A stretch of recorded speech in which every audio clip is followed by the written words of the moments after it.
Good morning. Good morning. We are 5 minutes away from our free training, and I just thought I would start the video so that I could welcome my guests to the show.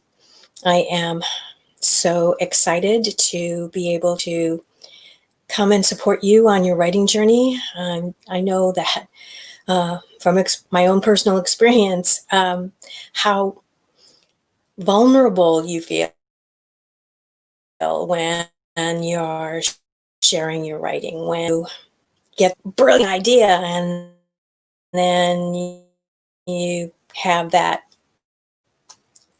nagging feeling, well, to be talking, who's going to listen, who's going to care.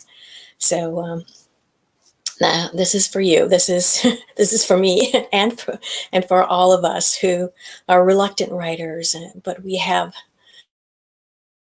this burning desire and this hunger to sharpen the world voices. And she said we have been designed to share with the world. And that's what we're going to talk about today. How to easily tap into the wisdom that we have gained from our life experiences and to tell the stories. Tell the stories that will engage readers and let others know that they aren't alone and there's somebody that understands and sees them and hears them.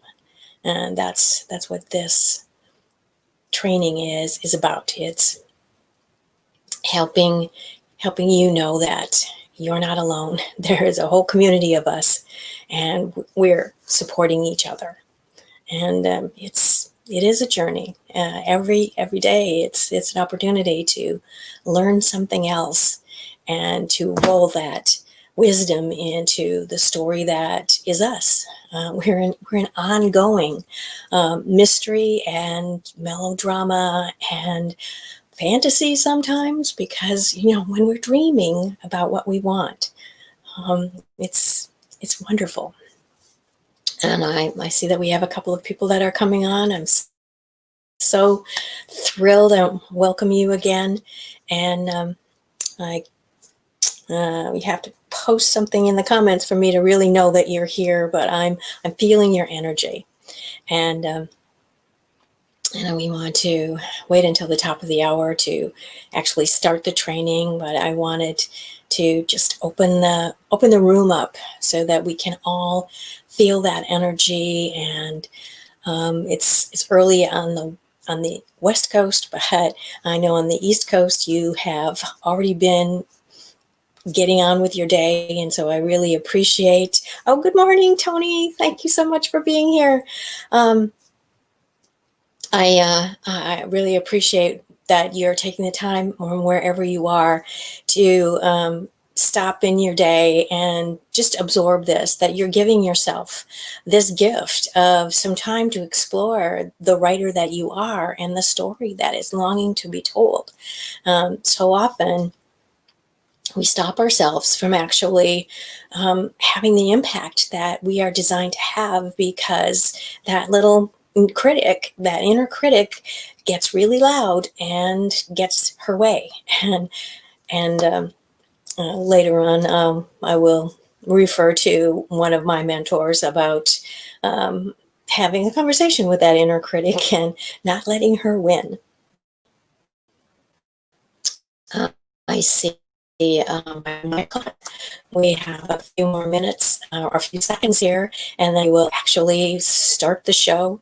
The 3 C's of writing success. And I have my impromptu whiteboard here because I'm old school. I hope you have pen and paper handy, because this is a workshop. This is you to not only have me talking at you, we're going to have a dialogue about what it is that you want to say, and I'm going to give you an invitation to do some writing, because that's what this is all about. It's to help you have the courage and the confidence to dive into that message that is on your heart, from your soul, that you are designed to deliver to the world.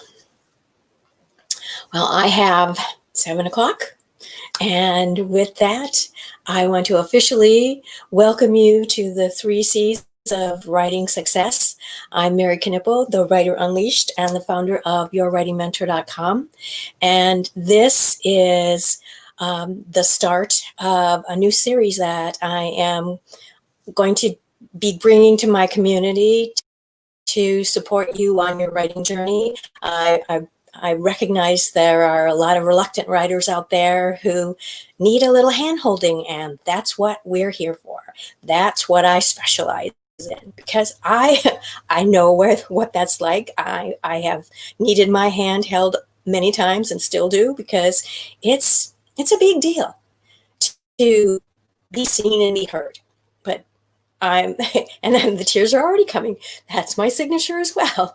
That I know that I've gotten to what I want to say when I start crying, because I'm so passionate about you knowing that your story matters, and no one can tell your story from your perspective except you.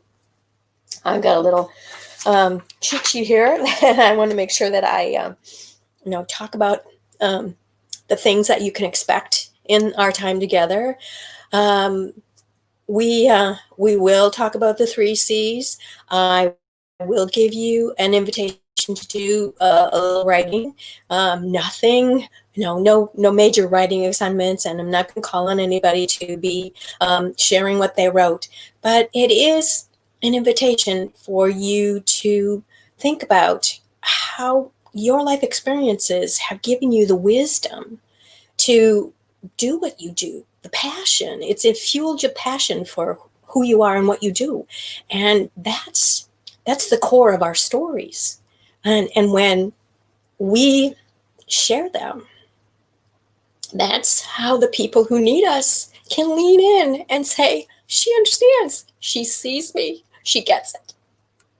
And also, I want to assure you that I will give you the biggest tool that I have in my toolbox that helps me on a daily basis. And if you give it a try, I promise you that you'll have some revelations, and it very well could be something that helps you. So a little bit about who I am. I've been a journalist for over 35 years. I know how to ask the questions that help you go deeper. I don't follow a script and tick off, oh, we need to this and this and this. Where'd you go to school? How long you been doing that? I have a reputation for getting people to talk about things that they've never talked about before, or I ask them questions that no one's ever asked them before. And that always makes me go, oh, yes, I'm doing my job. I'm helping you get to the core of the story that you haven't been telling, but your heart wants people to know, wants the world to know. And so that's a little bit about my why. After my second breast cancer experience, it was my wake-up call that I needed to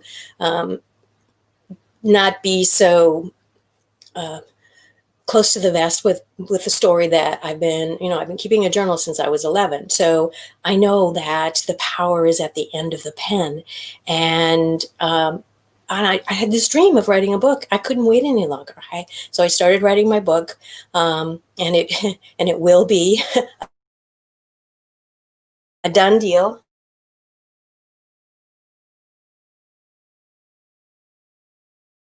So I started writing my book, and I am fine now, but I realized that I couldn't just focus on my story. I was on a mission and to help other reluctant writers who got to that point where that inner critic just held them back, that they heard the voice going, who do you think you are, and who's going to listen to you anyway, and stopped. And so it's like, okay, we can hear her, but she doesn't have to control us. And as Maya Angelou would say, you know, she's one of my all-time mentors, and I often use her quotes.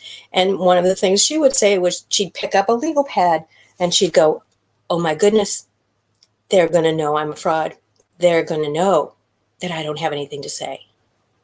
And years and years later, and many, many books, we have benefited from the words that she did share, because she didn't let the inner critic win.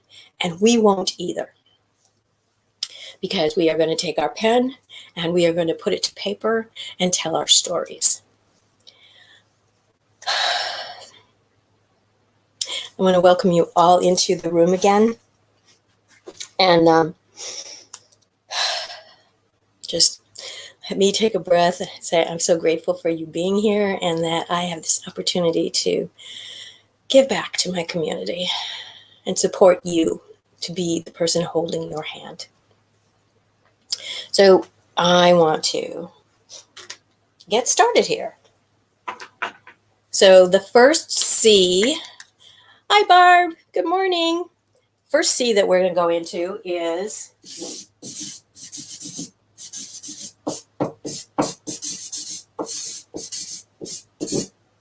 commitment. Now, commitment can mean a lot of things to a lot of different people. When you're a writer, that means you're committed to your writing time. You're committed to freeing up the space in your head to listen to the download that you get when you spend time letting the story come to you. That you're not chasing after, I have this deadline, I gotta get this done. And I'm not saying that there haven't been times where I've been working up to a deadline because I was waiting for inspiration, or I was waiting to figure out, well, what's the perfect quote to start this with? And so everybody has their process. But my interpretation of commitment in this instance, in the 3 C's of writing success, is that you know what your core statement is. You know the essence of why you do what you do. So you are committed to having an impact on the world through how you show up as a writer and the message that you are delivering. So my core message is your story matters, and no one can tell your story from your perspective except you. So that is the flavor. That's the essence. That's contained. That energy is contained in everything that I do, whether it's being a co-author in an anthology, the essence of my blogs, the essence of the articles that I write for the online magazine that I participate in, the essence of the talks that I give. Because the title may change, but that core message is weaved within that.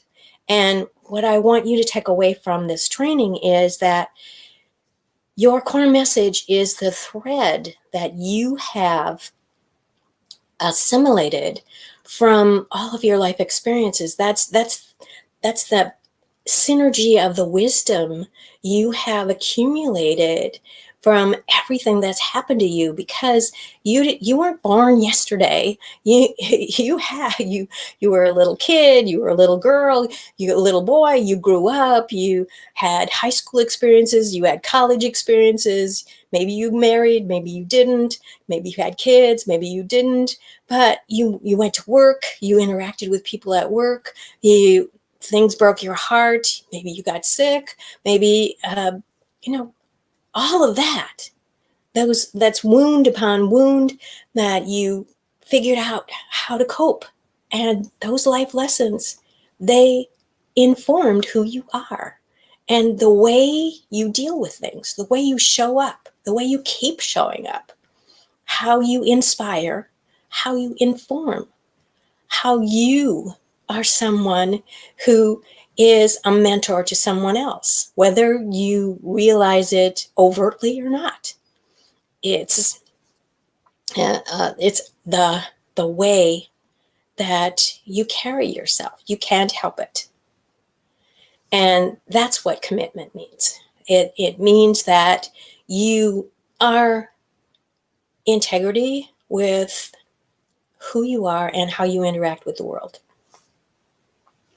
And I often tell people that who are struggling with, well, I'm supposed to be writing. My business coach said I need to be writing a blog, and there's, how do you know what kind of stuff you should be talking about? And that can be tricky. On the other hand, there's so much to talk about that when you have a strategy in place of knowing your core message, and then picking things that are going on in the world, being relevant and timely, and talking about the milestones in your life when it coincides with something that's happening during a specific month. I mean, every month there's something that you can be talking about. This month there, besides goodbye of last year, there's just in general, the January things that you can talk about. What am I going to do to make this year the best ever, and shake off the dust of last year, and the things that didn't happen last year. How can I regroup and pivot? Seems to be one of the words that you go forward. And the thing is, another C that we could talk about is coping, because we are constantly doing that. We are constantly adjusting our perspective and how we are showing up as the marvelous, amazing human beings that we are, with grace and dignity, and being the beacon of light that shines for what we stand for, and as an example for others, as to being in integrity. And that's another way that we can talk about commitment, is that we are committed to not wavering from our truth.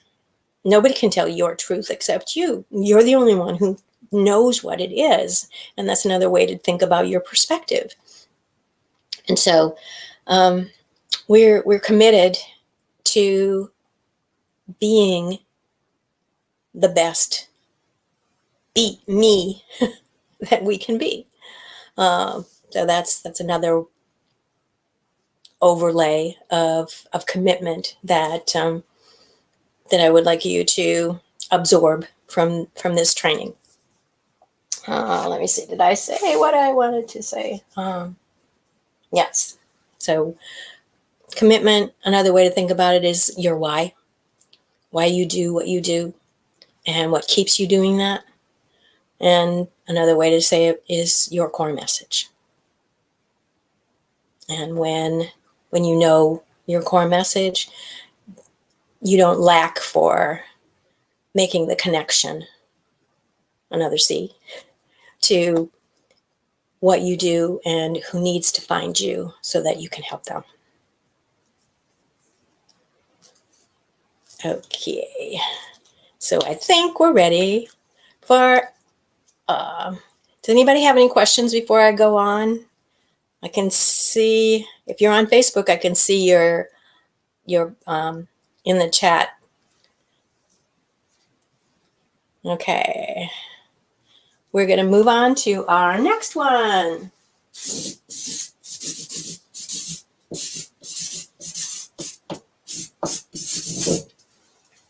Community.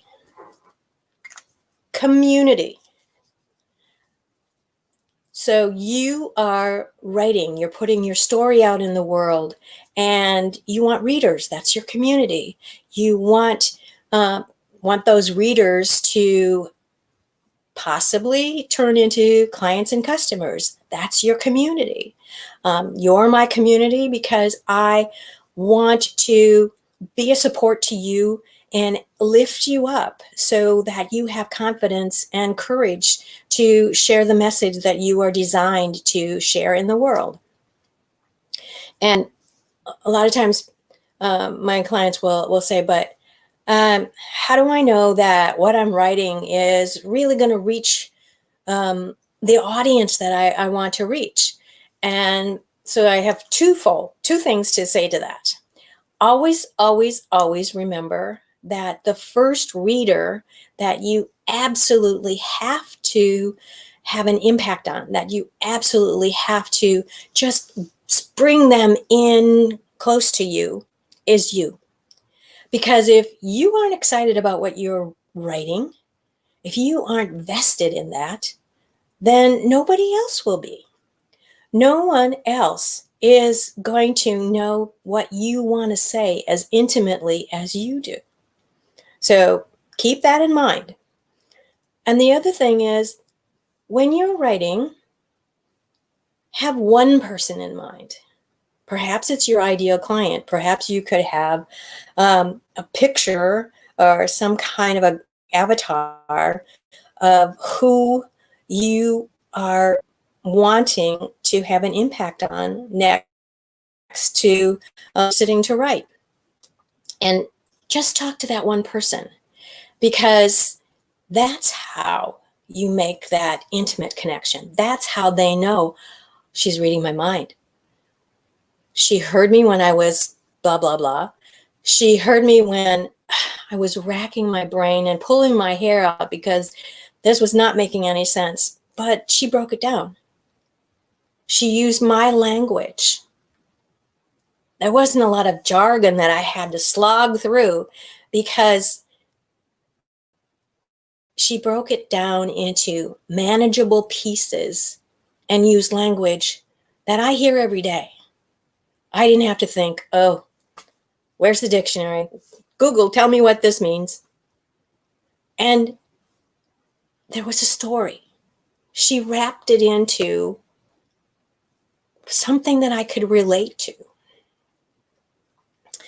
I had an opportunity to write for a speakers bureau, and I talked about the first time I had this whole audience was just in rapture. All the ears were leaned toward me, and they were just waiting for me to give them all of my wisdom, and I was just so I had a standing ovation. And yes, it was a little bit of fantasy because I was 12 years old and I was standing on a boulder at the side of my dad's field of corn, but it was the truth. I mean, I had this vision from a long time ago that I would be a speaker and I would have something that would impact people. But that little girl, she's a speaker, and she is sharing her writing. And she has known since she was writing in a journal at 10 years old, hiding it from her brother, that she had something to say, that there was a reason why. She put it in her journal, and then years and years later, it would show up somewhere else.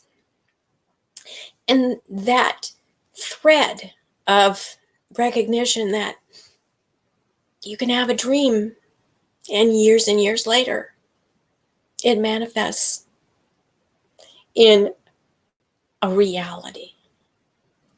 And what I want you to remember is that when you tell those stories, you include the details that are going to have people not only get what you're talking about, but you put them in the room. I had somebody standing on the rock with me to see that field of corn, to feel the sun on their face and the breeze waving, going through the rows of corn, and the elation of Yay! Welcome to the stage. And that's what talking to your community means, is that you embrace that opportunity to bring them along, to have them share in your enthusiasm, and have them be inspired by what inspired you, and not just bullet points of these details and this statistics. You use your life experience as the connection point to your community, so that they see themselves and they know they're not alone. They know that you see them. They know that you hear them, and you're rooting for them. So another C is cheerleader, because that's what I am. I am your cheerleader. Your story matters, and no one can tell your story from your perspective except you. And there's a caution about the community, because everyone is not going to be enamored with what you have to say. It's that's part of the truth. And but at the same time, you are committed to your core message and your truth. And so, standing in integrity, you're entitled to your opinion, and I have mine. And more than opinion, if this is a fact, and I'm sharing what happened to me, then you can't challenge. That didn't really happen. Because it's your story from your perspective. And I'll leave it at that, because everybody can see things from a different angle. I mean, if somebody, I'm short, so if somebody's taller than me, they're going to see something different. My husband and I had the opportunity to be in Italy at the Vatican when Mother Teresa was being sanctified, and there was just a sea of people in the plaza. But I heard the Pope giving mass, and I could see that huge banner with Mother Teresa up there, and my husband had a different perspective because he's another foot taller. But I didn't have to, stand on his shoulders or that kind of thing to be able to really feel the presence and the grace there. So embrace your perspective and where you are and your impact on the community. Because rest assured, you have a role, a very important role, because no one can tell your story from your perspective except you. Your voice is a unique voice that only you can share. Only you have coped with what you've coped with and traveled the road that you traveled. And when you get quiet and spend time just listening to the downloads of what the universe wants, or your heart or your soul, whatever way you want to label it, it's you being the best version of you possible. You were inspired with that story, and you have an assignment to share that story with the world. Because I promise you, someone is waiting to hear your story. They're waiting to hear from you. And if you don't share that story, their life will not have the same trajectory that they were designed to have. I am firmly committed to inspiration, compassion, and synchronicity. We are here on this planet at this time for a specific reason. It's not random that you're on this training with me. It's not random that, oh, I'm going to do this today and I'm going to talk about the 3 C's, and whatever other C's will, float down into my consciousness so that I can share with you. Things have been aligned for us so that we get to talk today. And I am so, so grateful for that. Because we are part of a community. And I am so, so grateful for that. And if we have any, does anyone have any questions about that perspective about community? So that's another way to talk about community, is the who. And it's who you are, who you want to be, who you are here to have an impact on, who needs you, who needs to hear your story and be changed by it. Okay, then we'll move on to our final C.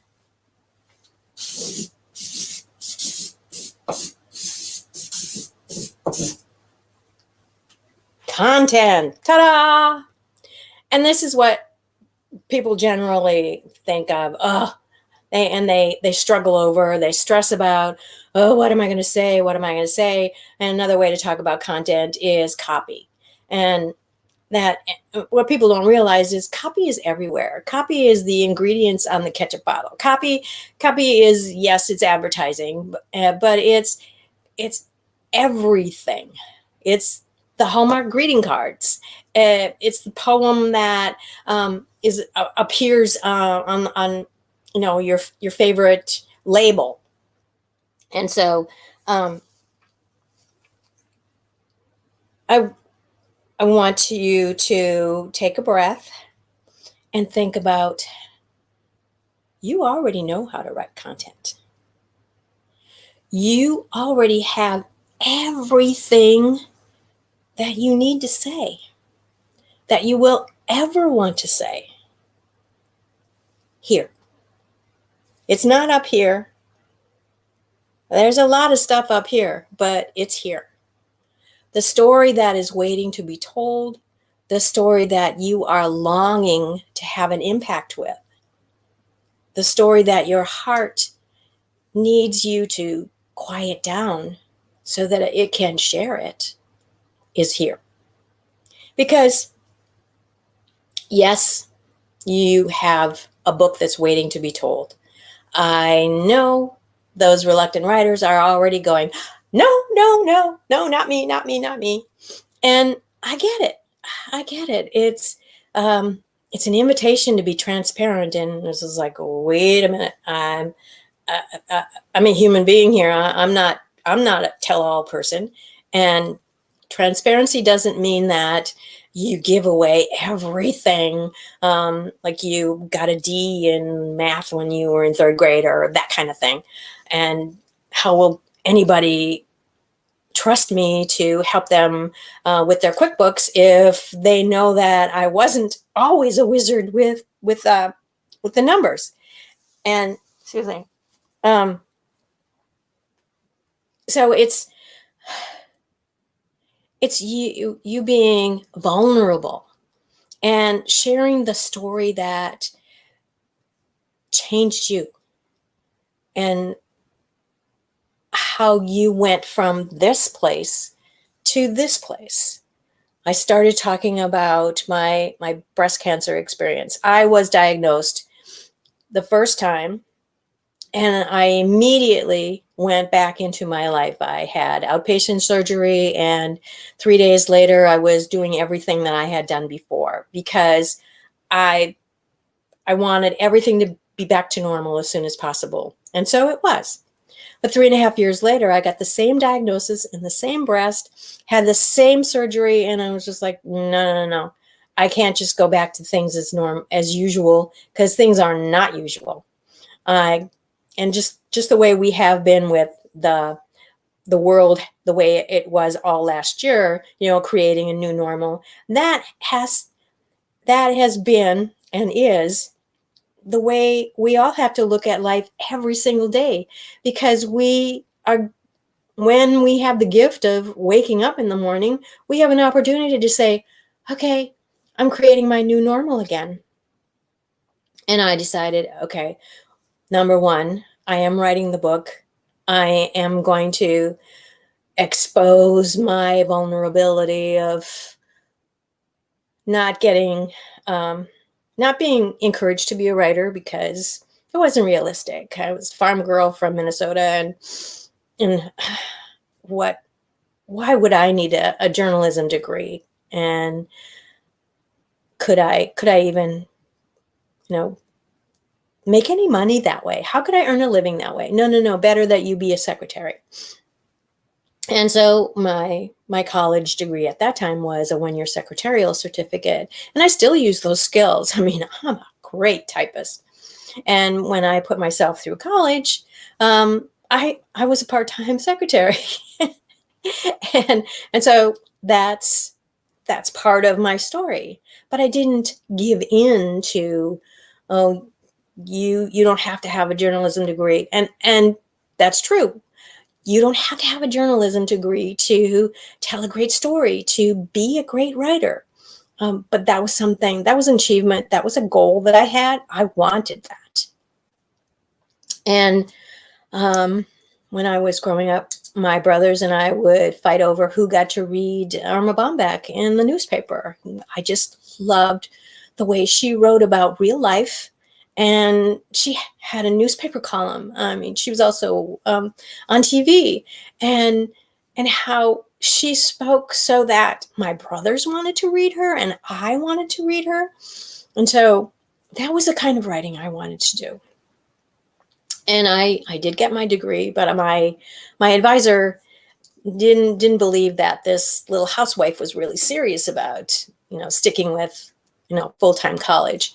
And so he put me in the mass communication track, where I wouldn't have to go out and actually do any reporting. And little did he know that for the last 35 years, that's what I've done, telling human interest stories. And that's what I love to do. I feel that I shine that way, that I really tell people's stories. I help them dive deeper into the story that they haven't been sharing.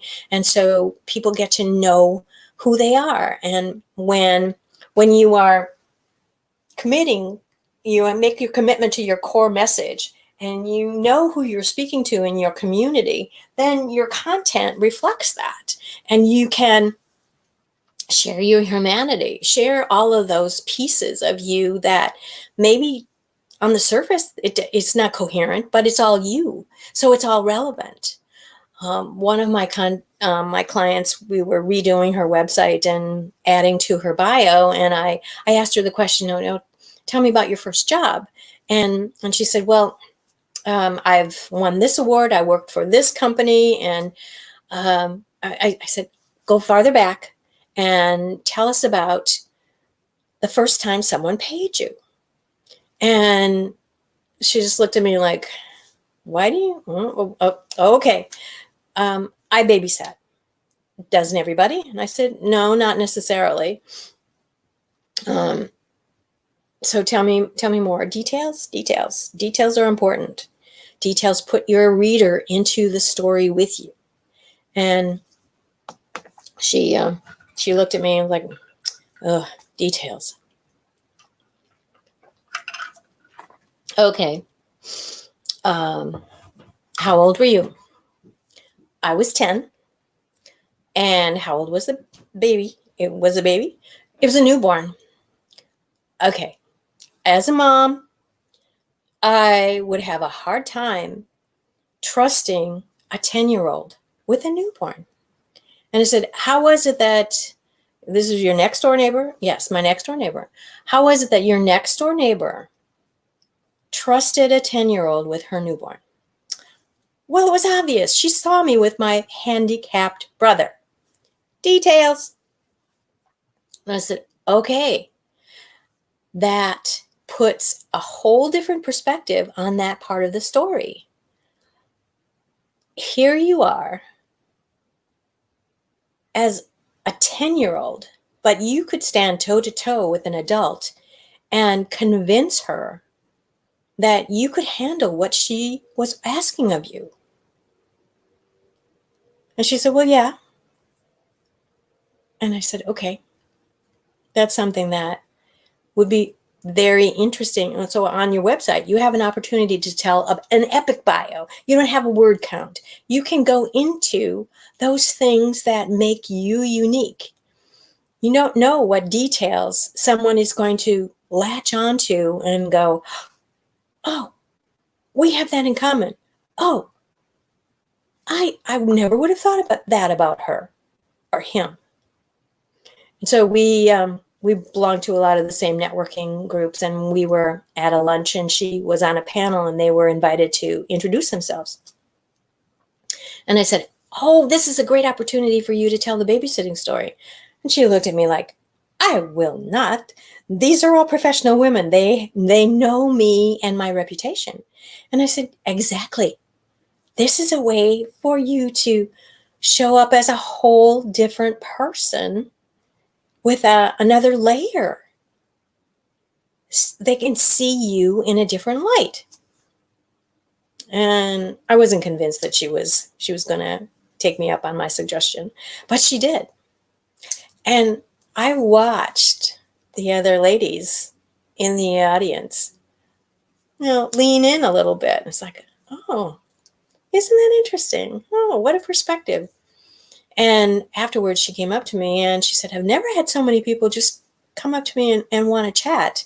And not about, the business or, she was also a bit of a wine connoisseur. And sometimes people would ask her specific things about wine.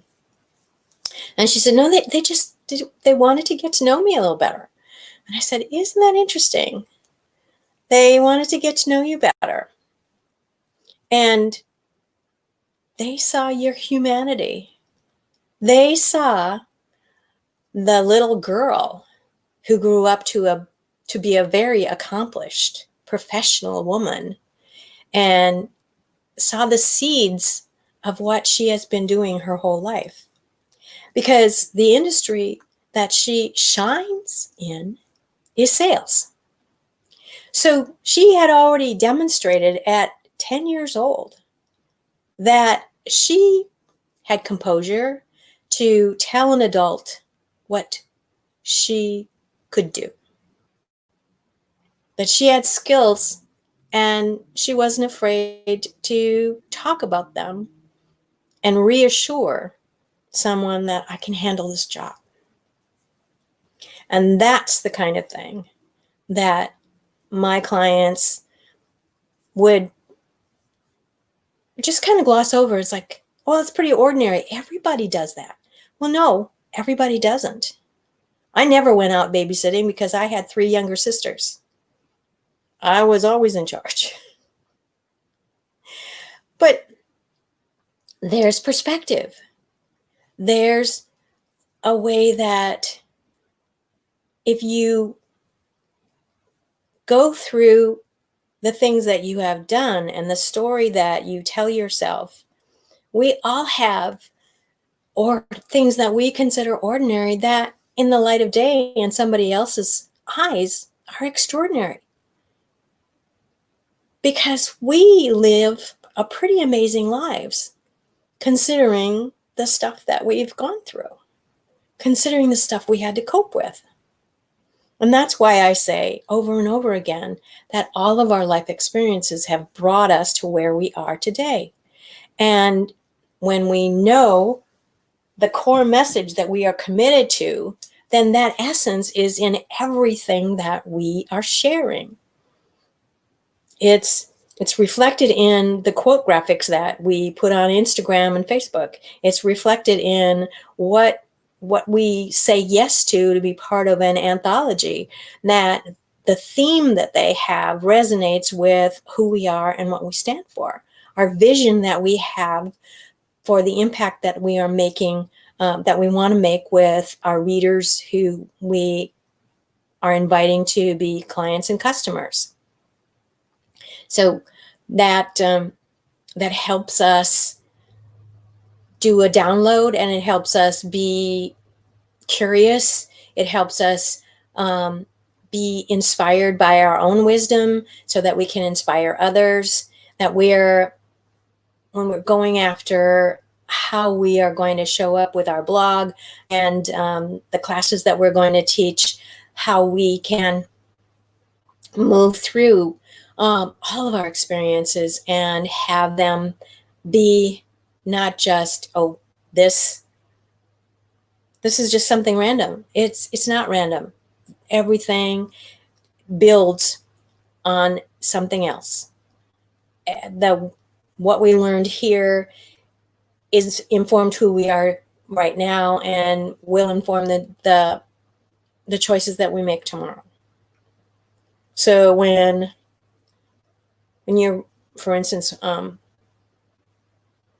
writing a blog every week, that's part of your commitment to show up with your core message and to connect with your community.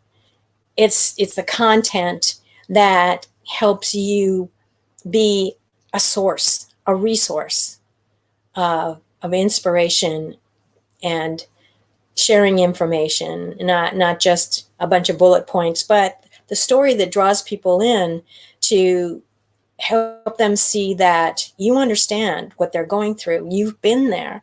You had something happen. There was a trajectory in your life. In my case, it was breast cancer. Of the 5 major stressors in your life, loss of a job, loss of a loved one, a major move, a catastrophic illness, and divorce. I've had all of them at least twice, except for the divorce part, but we've been married since 1972. So there have been a lot of ups and downs. But the first time my husband's company closed its doors, we actually got a voicemail saying none of the employees would be allowed into the building and they would be bused to the World Theater for an announcement. And this company had sent him to Boston, and we were in Eagan, Minnesota. And I'm calling his manager saying, "What's going on?" And she said, "I don't know, but I'll call you as soon as I know, and we'll get him back." Which meant that he didn't have a job, and ultimately we moved to another state. And so there's major move number 1 and loss of a job. Not me, but him losing a job impacts the family. And it happened again in Colorado. And I came home from picking up our daughter at school, and he's sitting at the kitchen table with realtors saying, "I'm not waiting for them to close their doors because they haven't sold a product. So we're out of here." So that's loss of job number 2 and major move number 2. And the major illness, breast cancer twice, and loss of a loved one, well, that's, multiple times. And the first time I really felt that my family recognized me as a writer and speaker was when my older brother's children came to me and asked me to write his eulogy. And it wasn't hard to understand why I would be crying, trying to get through that. And I had someone come up to me and say, "Oh, Mary, you really don't have to deliver the eulogy." And I just looked at him like, who else could deliver this and say what needs to be said that I want to be said here? I mean, he'd been a part of my entire life. Everything. All that I can remember of my childhood, he was right there. He was the one who teased me mercilessly and looked to read my my journal, even though I was writing about who was cute on TV last night and the poems that I copied down from magazines. But it was my writing, and I wasn't going to share that. But So I wrote it and I delivered it because he had a unique personality, and I wanted to share a story about him. And by the time I told that story, there were tears and laughter, which is the way everybody should be remembered. He marched to a different drummer.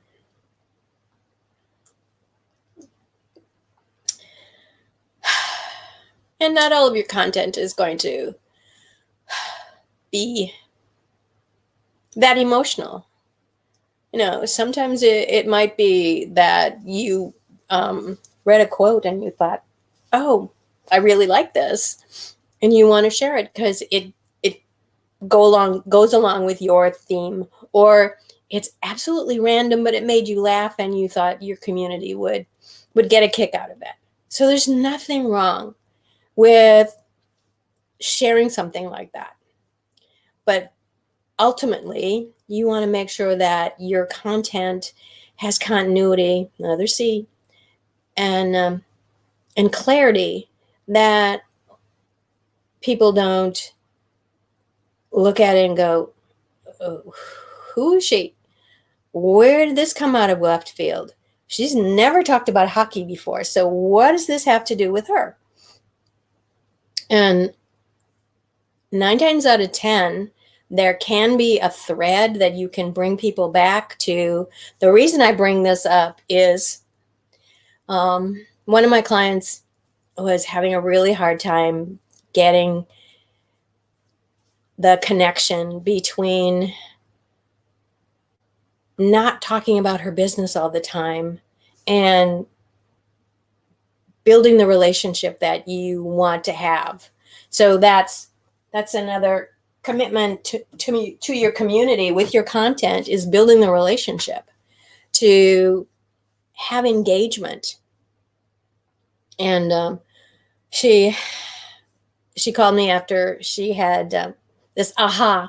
She had been at a basketball game, and I had suggested to her, because she's somebody that was, okay, I need the bullet points, I need the rules here. And I said 80% of the time, for your blog, for instance, you're using content that is informational, inspirational, and relevant and timely.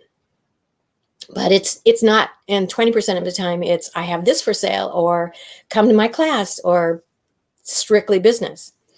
And she called me and she said, I had this great idea for a blog, and it wasn't about, come buy this widget, or come to this class. It was about teamwork. It was about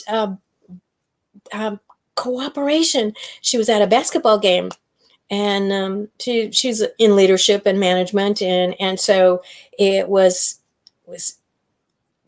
a really big challenge for her not to make every blog a lesson, where she was bringing home, you gotta talk to me before you do do this stuff, you gotta follow the rules, so she got the correlation between, that team could not win by making all those baskets if they hadn't practiced, if they hadn't communicated, if there wasn't cooperation.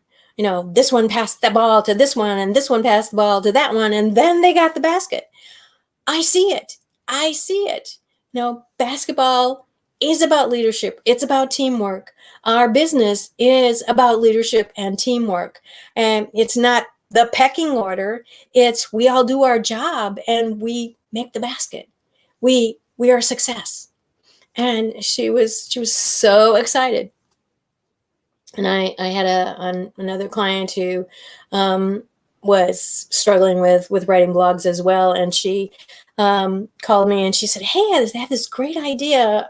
about when I was sorting socks. And that's what happens a lot of times. You're struggling with, oh, I got to do this, I got to do this. And you walk away. Maybe you're in the shower and inspiration strikes, or you're out for a walk and you just relax a little bit. And she said, I was sorting socks. And it came to me about, there are random things that happen that really aren't random. And when we use the tools that are in front of us, and can be proud of the ingenuity, and how we cope with, we don't let ourselves get stuck, and we don't let ourselves just back away, or the inner critic stop us from picking up that legal pad and going for it, writing anyway, when that little voice said, who do you think you are, and who's going to listen to you anyway? It's like, yeah, okay, you said that, but I'm going forward because I know there's somebody out there that needs to hear this. And she said, who would have thought that sorting random socks could get me excited about the new program that I want to offer for people who are stuck with mismatched things and don't see how they go together, because it's the life experiences that coincide, and what we learned here builds on what we need to know here and how we move forward. And I was just like, yes. Nothing is random and nothing is wasted. Nothing is random and nothing is wasted. Okay. So I promised that this would be a workshop that wouldn't just be a talking head, that I would give you an opportunity, an invitation, for you to do some writing. And so I hope you have pen and paper there, because 1 minute we're going to do a writing, let you have a writing experience.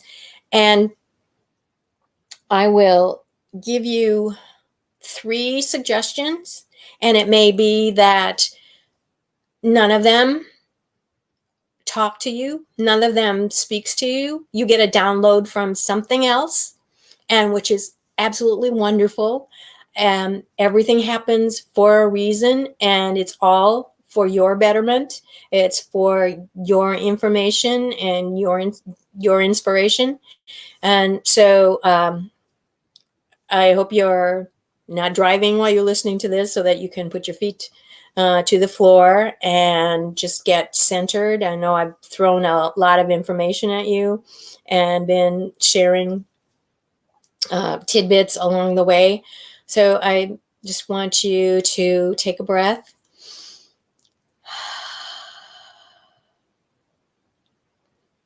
And invite the universe to settle on you, and for you to receive the wisdom of whatever is going to come. It may be that you're getting a message from your heart during this minute, or you decide that one of these other prompts speaks to you. So, in regard to commitment, do you know your why? What is your why? In regard to community, do you know who you're talking to?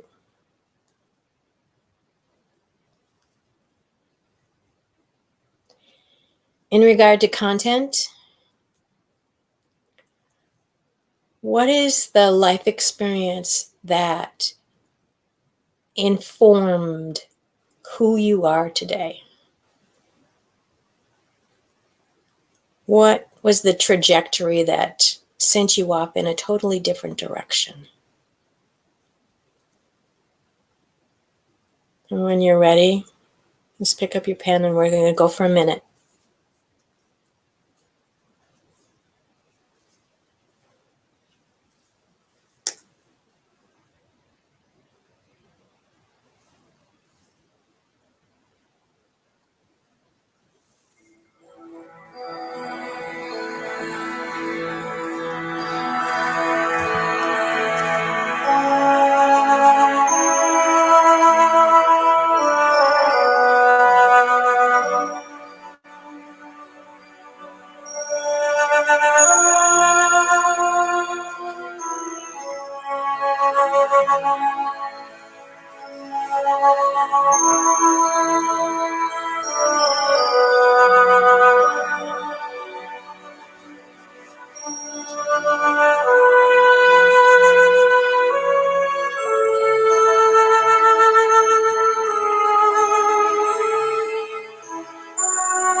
Welcome back.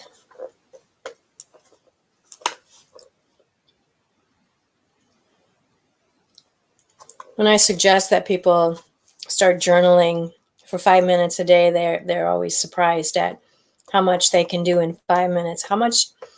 What I'm sure that something came up in a minute, because that's what happens. You get your pen moving across the page, and it's just like, oh, because you are doing a download.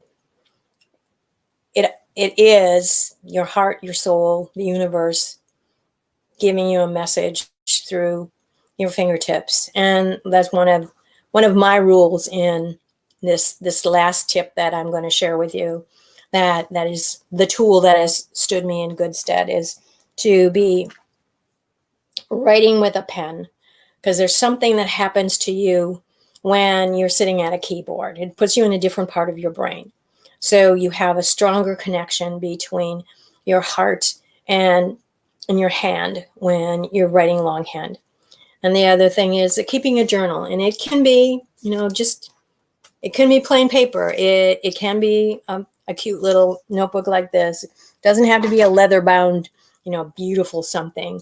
It's goes back to your commitment to show up on the page, to have that conversation with yourself, to get the information and the inspiration that is waiting for you to hear, you to receive.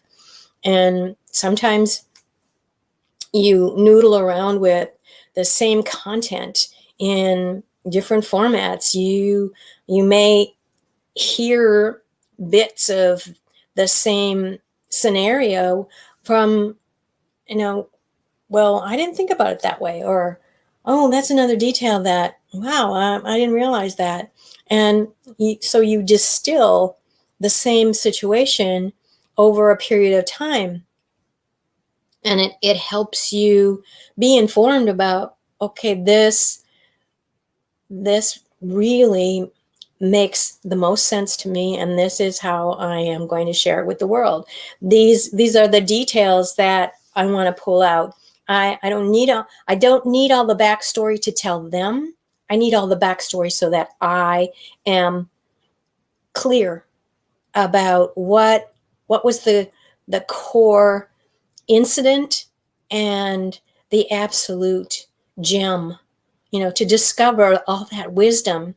And this might have been the inciting incident, but the backstory, really, when it got started, it wasn't just that this incident was 2 weeks ago. It was 2 years ago that there was this little tweak, and it's been building, just corroding the story. And so when you make a commitment to show up on the page 15 minutes a day, maybe it's 5 minutes. And one of the things that really works with me is to put myself in the same environment and always start the journal with the day, and the time. And if I'm not in my usual spot, that I describe my environment. And I always start with a little prayer. Dearest Spirit, just for today, please grant me one day's portion of courage and grace. Thank you. And that sets the tone for me receiving. It opens my heart. And let me tell you, courage and grace is what every writer wants and needs. Because it takes courage to be vulnerable. It takes courage for us to put ourselves out there. And grace, because sometimes we don't do it so well. Sometimes we're clumsy. Sometimes it's taken to mean something else that we didn't intend, because we're telling it from our perspective. And we don't have the overlay that everybody else is going to put on it. So we're vulnerable. But all we can do is stand in our truth. And we're genuine in sharing the message that we believe is our core message. And that's what I help my clients do, is to take all of this stuff that's potential and distill it down into their unique voice. And it could be a book. It could be the content that's going to become a manuscript that shows up on Amazon. And it could be that we start a blog and build a relationship and turn that content into a book eventually. But first and foremost, I'm here to support reluctant writers to recognize, to gain confidence, to have the freedom to know that they can write and tell their story. I would love to have a deeper conversation with you, so I invite you to go to MaryYourWritingMentor.com and sign up for a conversation with me. Activate your story session with me to learn about what it is that you are here to share with the world. I'm Mary Knipple, the Writer Unleashed, and the founder of YourWritingMentor.com. Thank you for who joined us today. If there are any questions, we can take a few moments right now. I did see anything in the comments, so I will leave this in on my page for a little bit, so people can watch the replay. But it's not going to stay up for very long. So I really appreciate you coming, and I look forward to next month on the second Wednesday. Be sure and visit my Facebook page, my business page, maryknipple.author. And if there's anything specific that you want me to talk about, we will tackle that. Thank you so much. Bye-bye.